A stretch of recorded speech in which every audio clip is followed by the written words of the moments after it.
Hey, everybody. Welcome back to Inspired Action Life podcast. I'm your host, Karen Baldridge. And as you see, I have a lovely lady on my side. She's to my left. But when this comes out and starts filming, she could be to my right. I'm not sure. But anyway, she is a very special guest I have today because this is one of my best friends from growing up. Yes, high school, even grade school for that matter. We've been through it every stage of every part of our life. There's been touch points between her and I wanted to bring her on today because she has an interesting path and an interesting story that I thought some of you guys could relate to, because we're kind of like the everyman's man, I mean, we have similar stories. A lot of us do. A lot of us who are listening have similar stories, growing up, did the right thing, went to college, got our degrees, found that husband, had our kids. We did everything like you're supposed to do, right? We did everything by the book, like you're supposed to do. And that's all good. But then that leads you to a place where everything is sort of stalls, and then there you are, and you don't know what is next. Because when those kids start to take that uptick and they start to get more independent, you start to get exposed, okay? So all of a sudden you realize you don't know who in the heck you are, what you like, what you don't like, what you are going to do with the rest of your life. Because if you've been jumping in and out of careers, like I know she has and I have, out of the workforce, because wanting to put those roots down with our kids, wanting to then also kind of spread our wings a little bit on our personal giftings and how do we make a living out of that? How do we make a career out of that?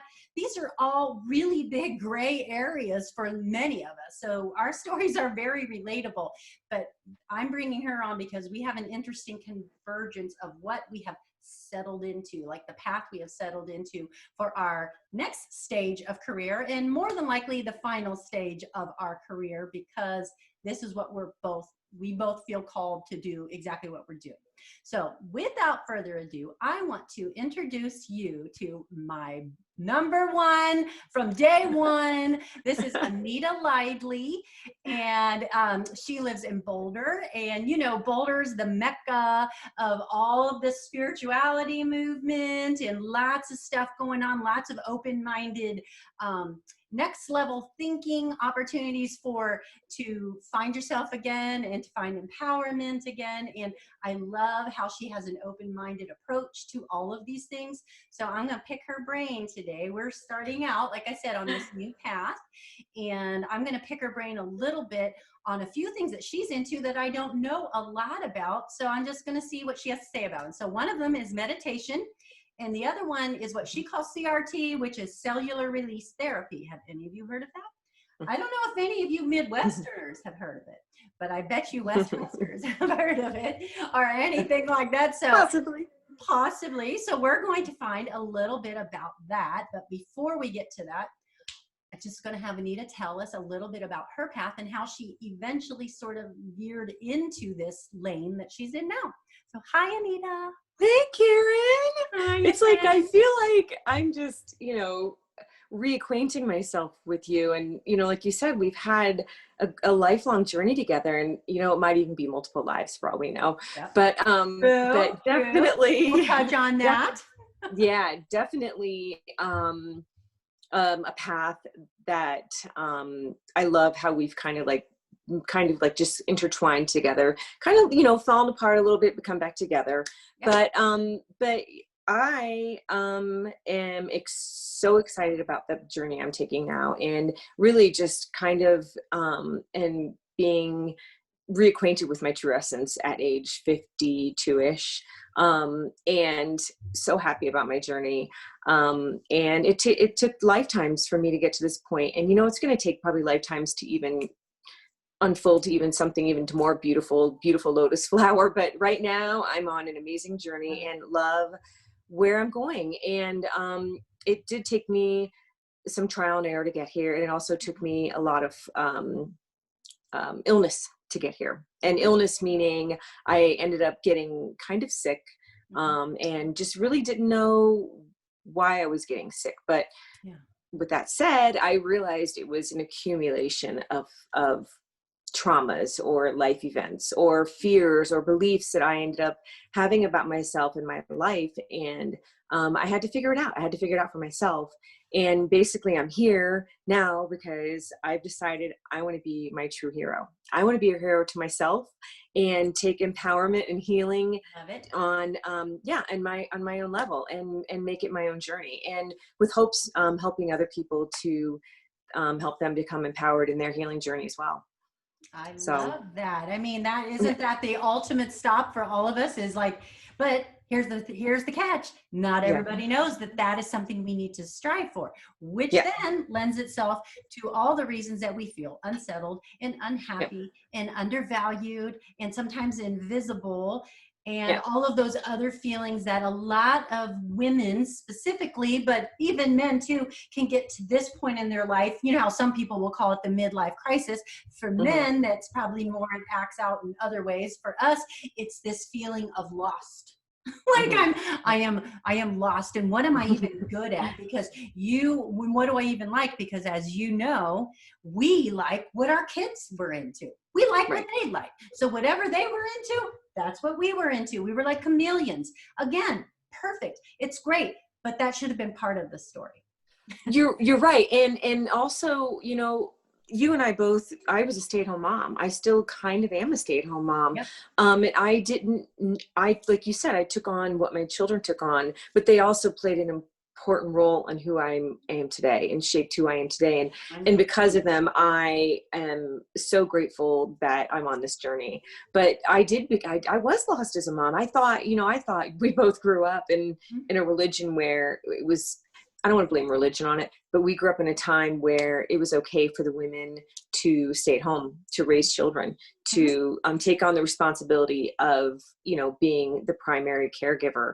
And I did a kick butt job on it. And I'm sure you did too. I know you did. Like I was amazing as a stay-at-home mom, loved it. But, you know, I'm realizing that, you know, there was something else out there for me and I wasn't living to my truest potential and truest self. And it's time. It's really time is now.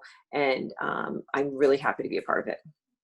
Well, I agree. And I do agree that that was more, and it's still a great option. And I still don't regret being the stay-home mom.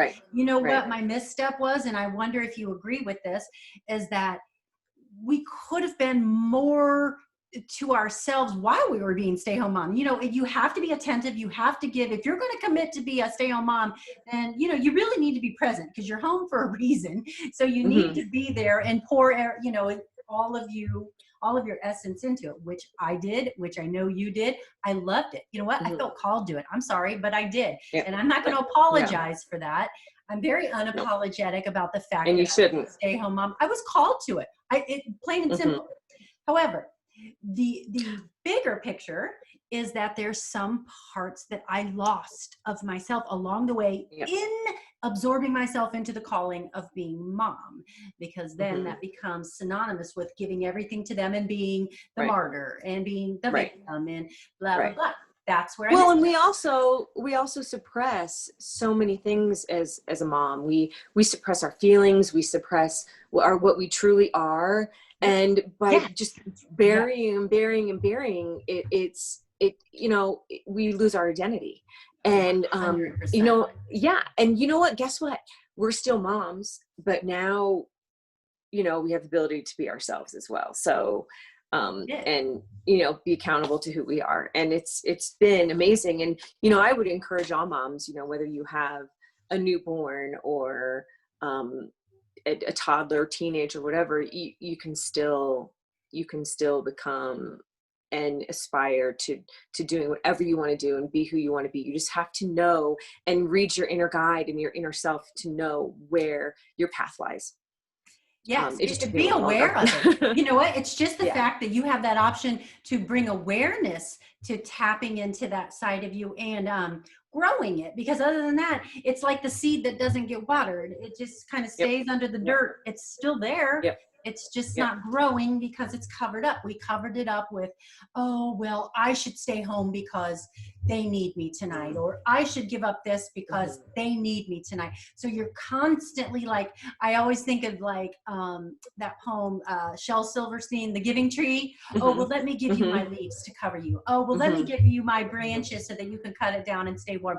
Oh, well, then here, come down and sit on the stump of my, you know, because you need a rest. You know what I'm saying? Like, you give it all because willingly, because you want to, not because I felt like I had to, but because I want to. However, right. like you're And saying, where's the self-care in that? Like there is none. Right. Because It's so important. didn't know about it. You and me, we didn't know about it. I mean, that was not in our understanding. That was not even in our lexicon of what self-care. What? No. What is Self-care for me was taking a shower by myself for 10 minutes. Yeah. Isn't that nice? Yeah. I mean, if you could manage it. I mean, let's face it, you always had, you know, kids knocking on the door or trying to open the door or, you know, whatever. I mean, it's never, but even growing up, you know, both of our moms were not into self-care, you know, like they didn't even understand the concept of self-care. Not even close did they understand the concept. Women and men both actually, you know, didn't and still don't. You know, I mean, it's getting better, but it's still there. And especially for men, self-care is huge. Self-care and doing work and finding true happiness in yourself exists in both sexes. So, but you're right. It happened specifically with us.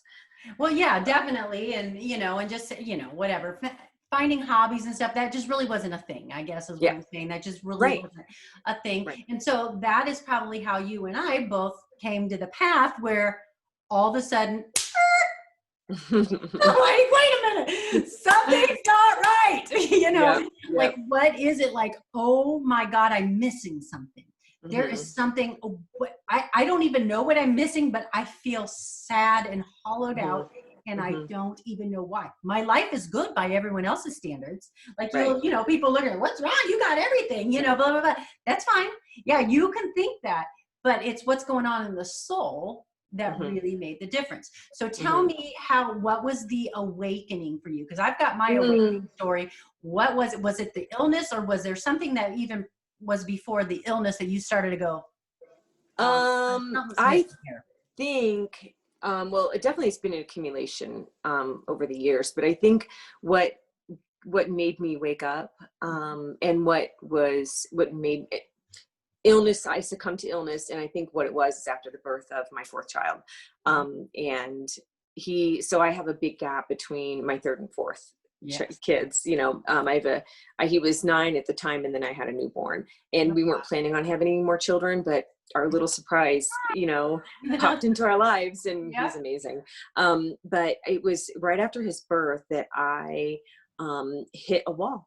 And because I didn't want any more children, I was thinking, I'm gonna have the kids out of the house, and empty nest, and you're independent. And I didn't, and for a long time I didn't want another child. But I mean, now is just the biggest joy of our lives. Like, I couldn't imagine life without him. But I think that's when I started realizing that I had a bigger purpose in life, and my purpose involved him, and it involved healing, and it involved healing on a deep cellular level. Because I went into all doctors. I went to all medical doctors. I traveled down the path of Western medicine. I sort of remember that journey right at that very beginning. We were still, like, you know, kind of, and I remember you searching for answers. Yeah, searching. I was searching for external answers. I was like, someone has to be able to help me. Something else is out there. Well, I didn't realize at the time, and it took me about 7 or 8 years of him after he was born. So he's like 7 or 8 years old. And I started taking yoga classes, and didn't realize it at the time, but I was living in a trance. I was living in a trance because my system was so jacked up. My sympathetic system was so jacked up. I was living in a state of constant anxiety, constant stress. And I don't want to attribute it to him, to my fourth child, but it was definitely a state of stress. and I couldn't figure out why I was in this state of stress. So I started taking yoga classes, and then I was like, wow, I really, really like yoga. And I think what I was really in tune with was laying in Shavasana. that was like, holy crap, here I am laying in Shavasana, The best. being Yeah. fully vulnerable, fully exposed, and being in a relaxed state. And then I was like, wait a minute, this relaxed state is the state I want to be in. This is where I felt the internal peace and internal connection that I don't think I'd ever connected with. So I started taking that journey, and I was like, oh, this journey. Yes. Yeah. Because again, as a reminder, you and I were not born and raised into that kind of open-minded culture. No. Not at all. And you know what? We didn't talk about emotions, didn't share emotions. Never was I, it wasn't that I wasn't allowed to cry or wasn't allowed to express myself. We just didn't. It didn't exist. It was in a detachment from emotions. And so we went through life, with a lot of insecurities, right? You and I both. Oh my God, a lot of insecurities, a lot of self-doubt, a lot of no self-love. I had lack of self-love because I wasn't really given the tools growing up. So, fast forward into my late 40s, and here I am, and all these things are starting to boil up and come to surface. Right. And I'm like, oh, what is this? Yes. And so I started showing physical symptoms, because that's what happens when your everything that gets stored in your subconscious, when it starts becoming a symptom, then it boils up and it boils up. And when it starts becoming a symptom, then you are in a full fight or flight trance mode. And and I found myself just completely not able to function. So I started taking yoga, became a yoga instructor, and I was like, oh, this is such a cool path. And so I became a yoga instructor, loved it. And I realized there was something deeper, because I wanted to tap into that mindfulness. I wanted to tap into my inner self. And I knew that there was something. Lit you up too. So you knew you were supposed to do this, because there's like this little energy that starts to well up on. Yeah, exactly. It's the stirring. Yep. You and I didn't know what to do with it. And the really cool thing about that is, and I can go down the whole other path of how we're energetic beings. We're energy, right? We're energetic beings. I right? geek out on this. I love this stuff. Oh my God. Yeah. And knowing when you have an electric or an energetic surge, an energetic charge, that is your higher self, your soul, your whatever it is, your source stirring up inside of you. Yes. And I was connecting with that, and I didn't know what it was. So I had to decide, and I had to discover and research what it is. What is this that what is this that's stirring up inside of me? It felt amazing. And I wanted more of it. So started. After I became a yoga instructor, we ended up moving back to Boulder, because we had lived all over the U.S. for years. You were like the nomad for a while. You were just here and there, East Coast, gypsy. West Coast, total gypsy, Southern. You were everywhere. Yep. But we were called. We got the calling to come back to Boulder, and I took a course with a friend of mine called Neurokinetic Therapy, and that course was using muscle testing to find neuromuscular imbalances in the body. And I got fully involved with that, started teaching NKT, which is what we call it in NKT world, and worked with clients on trying to find physical imbalances. Like I love weight training, and I became a fitness instructor. And so I was working with clients in the fitness industry. We're using NKT, people come in with pain in their backs, pain in their muscles, and using the neuromuscular, the NKT technique, you're able to find out imbalances using muscle testing. So, and then I was like, there's a connection between the brain and the body through the energy system using a muscle testing technique, which is really freaking cool. So I was like, cool. I mean, like what do you what does that mean? How do you test a muscle? Like, what does that look like?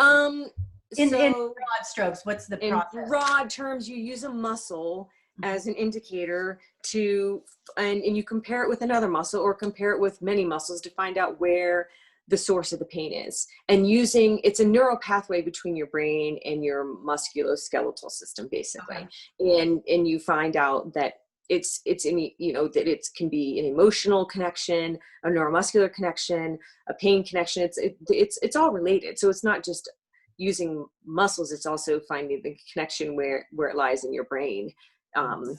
So it's a really cool technique. And it's definitely a gateway to a whole other set of modalities. That's like, well, yeah, I mean, that's like a rabbit hole, because then I found myself in that same situation, that once I was turned on to understanding mindset and mindfulness, you start to really go down all these other mind body wellness rabbit holes. What actually happened, like Ayurveda, and going, now what is Ayurveda, and like how does that work? So I've been like all down that rabbit hole for like over a year. 2 years. It's like, there's so much to learn. Oh my God, it's never ending. I'm taking like 2 extra courses right now, but that's just a side note. But what's really cool. That's your hobby. You found it. It is. I mean, it's like knowing and exploring all of the possibilities that are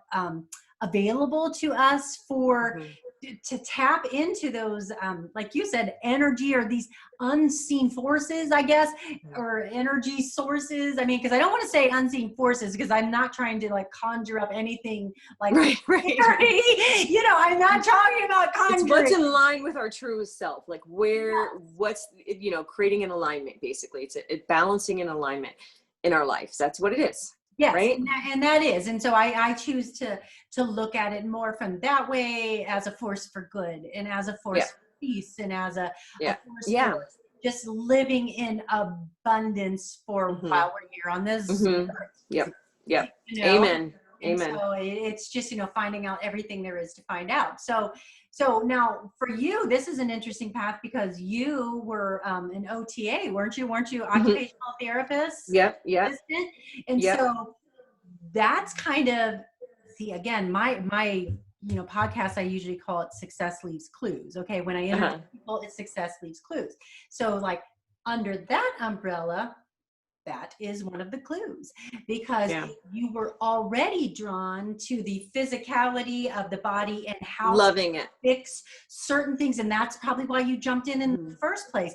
But then the path got a little murky and we weren't sure where it all connected. But now, just talking to you right now, I'm going, when you're talking like the neurokinetic, oh, wait a minute. That was your first clue. You had no idea that this was coming like 20 years later, that the fullness of that choice back when you were 19, 20 years old, the fullness of it is finally taking shape right now in this part of your life. So this always does leave clues. We just look for them, and then the contrast that happened in our life, like with your illness and just that weird feeling of unsettledness, that also is meant for us. It doesn't happen to us, it happens for us, and that is part of the picture, that's part of the story, the journey, and that's another clue. I mean, I love the human body, loved it, and I've always been drawn to understanding how it works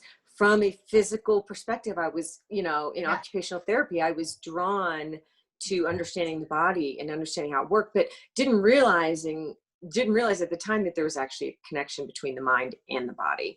And, because there's such a separation in Western medicine, and there's such a huge connection to both of those. So you're right. The clues led me further and further along in my path, to where I am now. And, doing the NKT work, I actually was put on a table receiving a treatment, about a year and a half ago. And I was on the table because I tore my rotator cuff, one of my rotator cuff muscles, hiking. Yeah. And I was receiving treatment, and the person who was helping me said to me, he basically touched a meridian over here. And I was like, at the time, I was like, what the hell is that? And when he touched it and did some work, I instantly started crying. I had such a release of emotion. And I was like, what is happening? I went in to get treatment on my shoulder, and he treated an emotional aspect of my being that I was like, what just happened? And the area I'm talking about specifically is the lung meridian, and the lung meridian is tied to grief. And I, at the time, had no idea that I had so much grief in my life.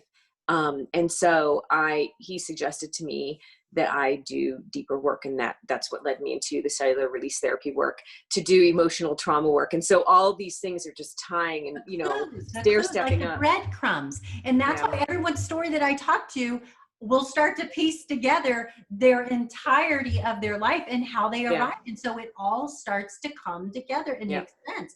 And so right there, one thing led to another. Yeah. And then you were on to this he told you about, or turned you on to cellular release therapy. I need to get into that with you, because I don't have a knowledge, even a basic knowledge of it. I don't have any knowledge, and nothing.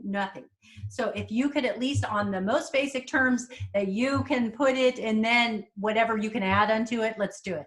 What is it? Yeah. So I'm a newbie to the whole concept. I just got trained. Oh my gosh, Karen, it's been a year ago. I was trained, went to my first CRT training session, in the couple who are the founders and developers actually live here in Denver, like an hour from us. So of course. Of course, there's the like Denver Boulder area. An awakening.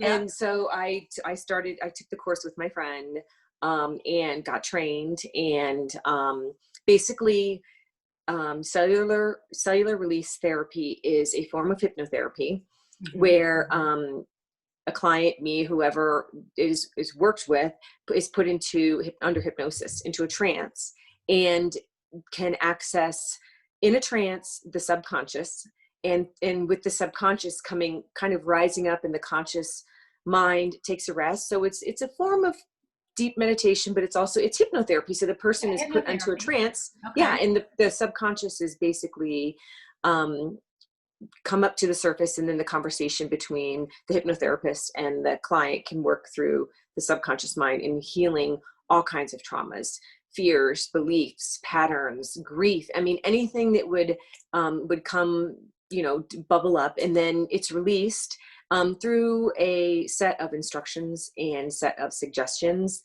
while under hypnosis, and it's cleared from the energy system.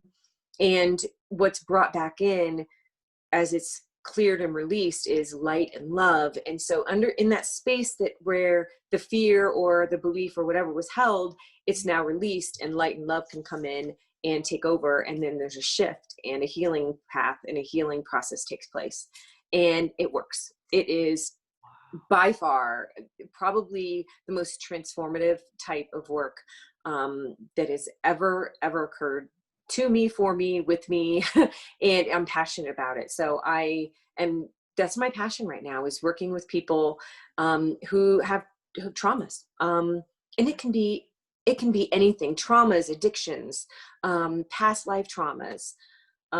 It literally encompasses everything, and the work is done, and then the person can move forward with their life.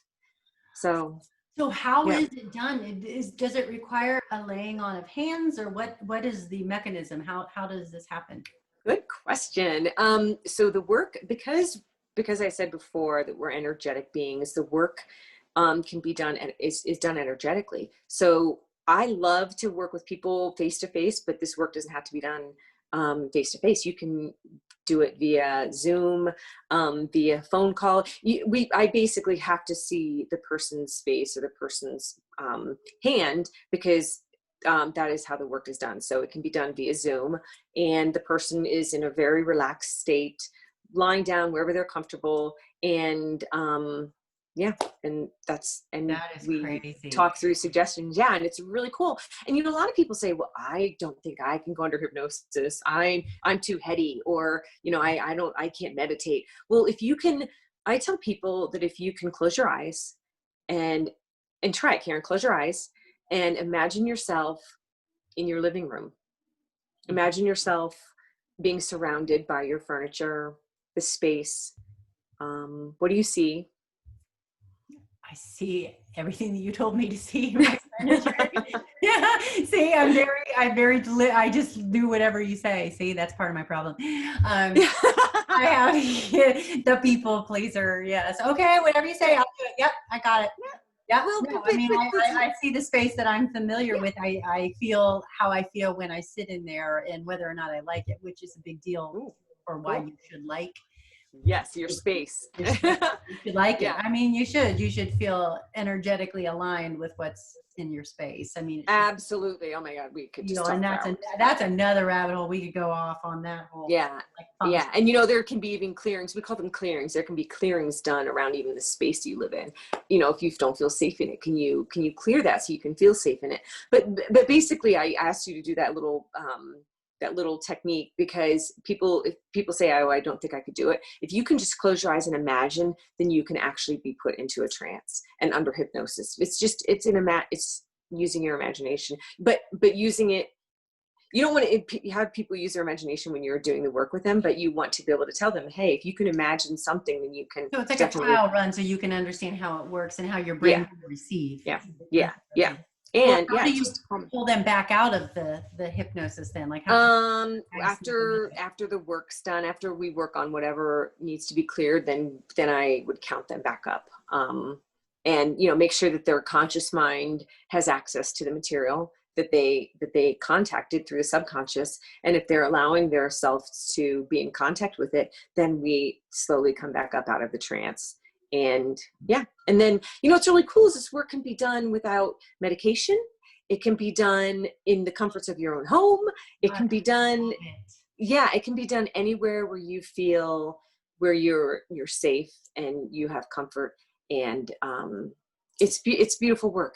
It's Karen, I've seen so many people heal through this work, and I'm a living testimony that I've healed through this work and through all kinds of traumas and fears and beliefs. I mean, I could give tons of examples of how it helped me. That is so crazy. And I mean, I just, again, I love the whole power of these alternative modalities, if you want to call them that, because, especially in the world that we're living in right now, there's so much that's out of our control that is foisted upon us, so much rage and just blah, loud voices and lots of hugely horrible bad energy coming in that it is hard to be a stalwart against it, let alone it's kind of hard to not absorb some of it, even if you're trying to avoid it. It's hard to not absorb it. But how do you release it then? How do you get above it? And then how do you let go of it? Because and how do you empower your own health? How do you, it's about empowering. Impact you in a negative way in terms of your physical health, let alone your mental health. Yeah. Because it's for sure going to be tapping into your mental health, but how do you not allow it to be part of your physical story, the physical health story that you have? So, I mean, that is crazy. I am completely fascinated by this, and I can speak from just living where I live versus where you live. This is not something that is found around here. I mean, this is not. How does it work with Reiki? How can I ask you that? Because there are Reiki healers around here. How does it intertwine, or does it at all? With Reiki is separate. It's definitely a modality. It's an energy modality. I mean, I haven't really studied specifically what Reiki is. I mean, I'm familiar with it, but CRT work is not, it's an energy based work, but it's not Reiki. I mean, this is more tapping, a little deeper, because there's some hypnotic things like subconscious work where, as I understand Reiki, it's like an energy field, like they're kind of fielding out what is in your conscious mind, what is. Right. And and then the CRT work, you're allowed to tap into the subconscious on a cellular level. You're tapping so deep at a cellular level, which is where all these things get stored and trapped in our bodies anyway, on a cellular level. And so that's where this is the deepest, most intricate level. And you know what? And I don't know, this is really throwing this out there. Karen we were born and raised Catholic, and and I went through a really strong Christian walk as well, and didn't necessarily believe in reincarnation, but now I'm a huge, huge believer of past lives, living through past lives. Even if you're not, you can still do the work, but I'm diving now into past life regression and past life trauma. So this is like on a cellular level and also on a past life level.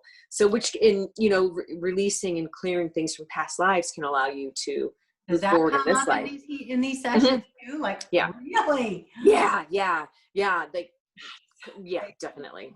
Yeah. It's crazy how, I mean, again, there are so many wormholes to like yeah. get into with all of this, because it's incredible though. Even, I mean, just from a spirituality standpoint, there's going to be a lot of experiences that people have, either no spirituality they were raised in, and like, you and I, we were Catholic, and I think both of us also brought on, the Christian, spiritual walk, which I like the understanding of, that, like there's the universe, right? But as from anyone who has some Christian spirituality, you can just maybe see God. God has a different meaning to all these different spirituality things, But for me, I can find it as he is the God of the universe. So, that way I still understand God in his context. Yes. Yeah.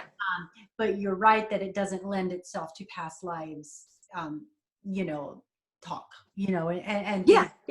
So it's interesting how you but you can see though how it could lead itself to like ancestral stuff, because you have this bloodline in you, so surely along with that bloodline comes some of the brokenness that comes along with them, some of the good, but some of the brokenness. So you kind of see where that could be together too. And I just think this world is a fascinating place. And like when people say they're bored and like, I have nothing else, I understand that. But if they only knew what all these different like levels of understanding, it's like mind blowing how many mysteries there are to solve in this world, even with about our own selves and the depth of knowledge within our own selves.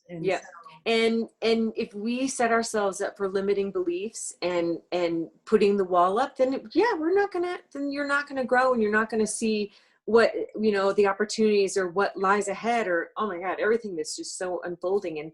And you and I both we are both open and open to so many different ways of learning. Ways of learning, knowledge paths, understanding, that seeing isn't always believing, what I mean? And sometimes it's deeper to believe in what is not seen than what is seen. What value is it to believe in what you can see? I mean, like that's just basic. That's like, third dimensional living, that's just like, you're just like do. But I want to be above here and see the whole picture, because let me just add that, the way I kind of talk about it when I talk to clients about when I'm coaching them and having them understand that there is more to them and more to their lives than just what they see, like the things that happen to them.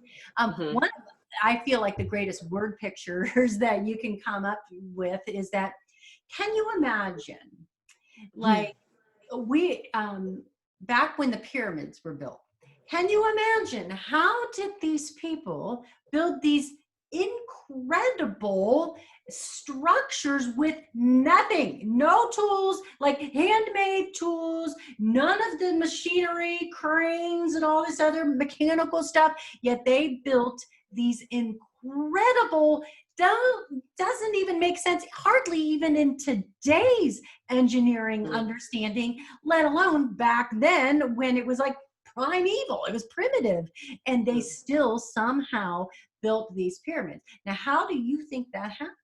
Well, somebody tapped into some higher knowledge that wasn't just in whatever they could see around them. Because if I'm limited by what only I can see, then that's all I'll ever get. So there has to be more to what is possible. It's the dreamers that created these things. It's the people, like you said, that are open, that can get that higher wisdom. Right. And can get bigger, greater understanding of what is possible. Yeah. Yeah. There's psychiatrists I've been studying who, you know, are along those same lines, and because they were open to it, they were able to channel and figure out, you know, the subconscious mind and deeper healing through hypnotherapy work, or the psychology of how people live and what's going on in their minds. So yes, you're right. It takes an opening and a willingness and an enlightenment, an awakening, whatever you call it, to it really does hold and open up. And there's so much to learn from and grow from. And I mean, I'm taking a tarot class now, which is amazing, about studying the tarot. Some people call them the tarot cards. Yeah. That's crazy. Yeah, and in realizing that the tarot is about our soul journey and our soul path, and it's about us. Each card is us, is our unique being, and unfolding and learning and growing. It's not just some mythical, sketchy. I mean, I think that's how we thought of it, or like the Ouija board. Like a Ouija board. Like I would put it in that same.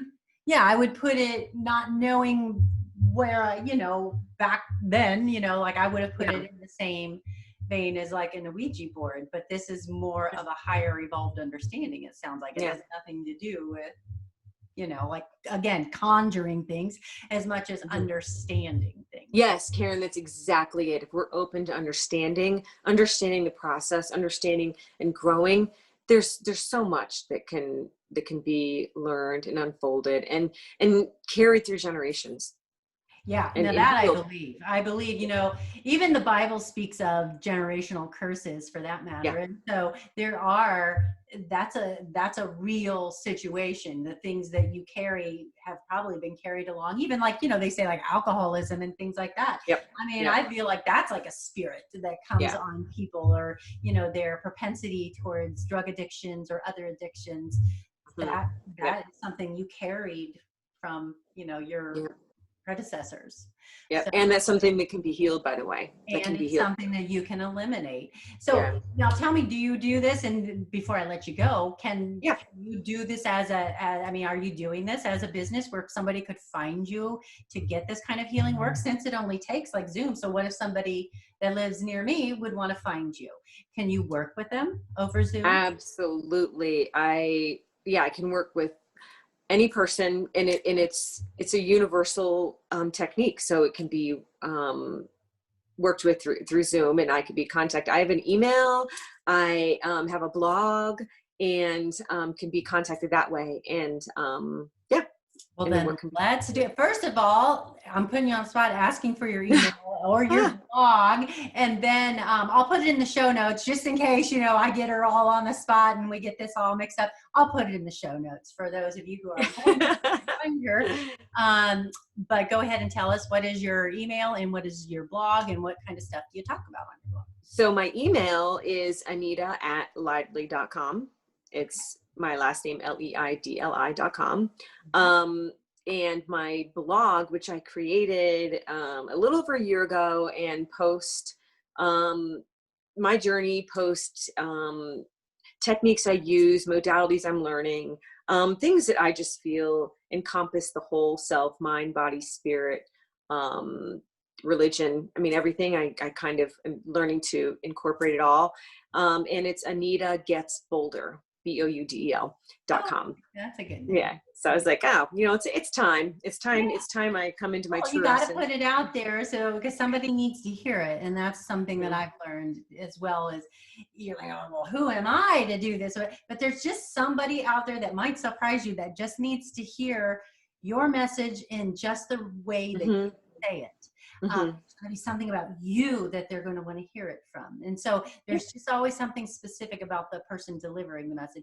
Now, one more thing, I know that you do meditation. Do you have like a collaboration of meditations that people can, tap into or listen to? And if so, where is it?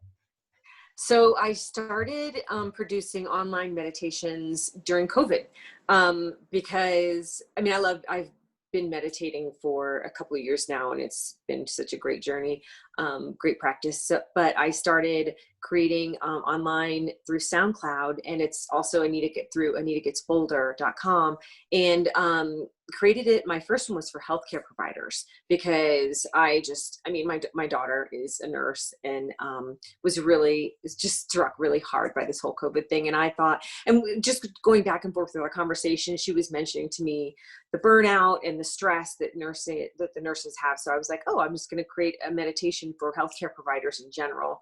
And then just kind of like went from there. And I think I've only had like 3 or 4 meditations, but again, that's a process that is kind of unfolding and taking some confidence. And I know. See, well, again, you just have to go with it. If it's in you, there's a reason it's knocking to get out. So somebody has to hear it. You have to kind of pay it forward. There's trust the process. You're supposed to help, So think of it that way. There's somebody who's missing out on it if you don't put it out there. Somebody who needs it, awakening in that way. Yeah. So great. Yeah. Well, then I'll put that in the show notes too. So, cool. Yeah. So, oh my goodness. It was so fun talking to you. And so like all these different horizons that you're opening, I guarantee everyone's gonna be like, what is that? GRT. What is it? I'm telling you, nobody around here knows about this. I'm telling you. It's really cool work. Really, really. That's freaking really cool. I mean, anything. Then I'm gonna have to be calling you on Zoom, and you're going to do this to me. Right? You know what? Actually, I would love that. Then you can put it out there. Hey, this experience. You're exactly like, what is it you went through? What is it, that happened? What did you experience? Yeah, I would love to try. I would love to, Karen. That would be amazing. That would. Well, then we'll set something up, because then I'll vlog about it and then kind of tell what you did and how you did it and what we came up with, because I'm sure there's some interesting stuff in there.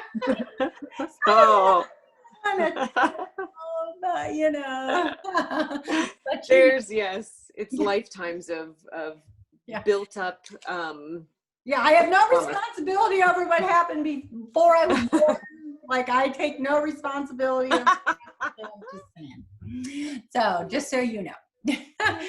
Oh, well, so fine. Well, then this just lends itself to a part 2, because once you get deeper into this and then do some tarot readings or tarot, I'm calling it the hillbilly way, tarot.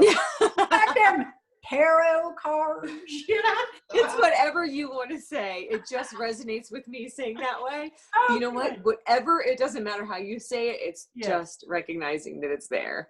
And the other cool thing, which I'm going to actually talk about in my next blog post, is pendulums and pendulum testing and resetting your thymus, because that's thymus. I've heard of your thymus, testing, but not as it pertains to a thymus gland. Yeah, well, I'm talking about 2 different things actually. That you can use your pendulum to test things that serves your energy system, serves your source, and help you to become balanced. And then you can also tap through your thymus. And one way to become balanced in your energy meridians is by doing thymus tapping, which is really cool stuff. And if you're feeling unbalanced, or I don't know, but when I become unbalanced, I get real heady and I get really dizzy, and I'm like, I think all over the place, like some serious ADD. Yeah, like ADD. Yes, that is me. Yeah. I mean, like I default to my ADD self. Yeah. Yeah, like I can't focus. I'm like, I need to go lie down. But you can actually tap through your thymus and become centered and grounded within a minute. And then you're like, okay, now I'm aligned again, and I can get through whatever it is I need to get through. So it's really cool stuff. Yeah. So amazing. Really out there, but it works. It totally works. I mean, who cares? I love it. I love that there's possibilities. I mean, it's endless, all of these different things. And it's just so interesting. So before, when maybe we didn't have a hobby, this is now the hobby. It's like all of these different ways of seeing life and seeing what's possible in your own life and for other people, because somebody's got to be the seer, somebody's got to know, and so that way you can share it, And you know what, Karen, I have to say this, because I have my little guy, little Luke, he's 11 now, and he's at home with us, and I'm still at home with him full time. And I'm his teacher now. He's doing all this home learning. So I'm basically his teacher, and it can be done. This work can be done. I had a limiting belief that I couldn't do this work because I had to be at home full time with Luke. I had to help him, but you know what? It can be done. And I just want to give encouragement to women out there who are really saying to themselves, you know, they're putting up these limiting beliefs that they can't do the work, or they can't, you know, find their path. It's untrue. You can find it. You can totally go find your path and your journey. You just have to be open to it and awaken to it, and become your own intuitive themselves to it. I mean, honestly, the way is revealed. If you want it, if you're open to it, then the way seems to always be revealed. And because we believe bigger than the conventionality of, oh, I need to jump back into the corporate world because that's where that's how I can be a contributor to my family or whatever. But you and I both know, and I definitely know because I jumped in like 4 times, like 3 or 4 times, and then jumped out. I'm like, I don't belong here. I don't belong here. There was such a deep like understanding that I do not belong here. I do not belong here.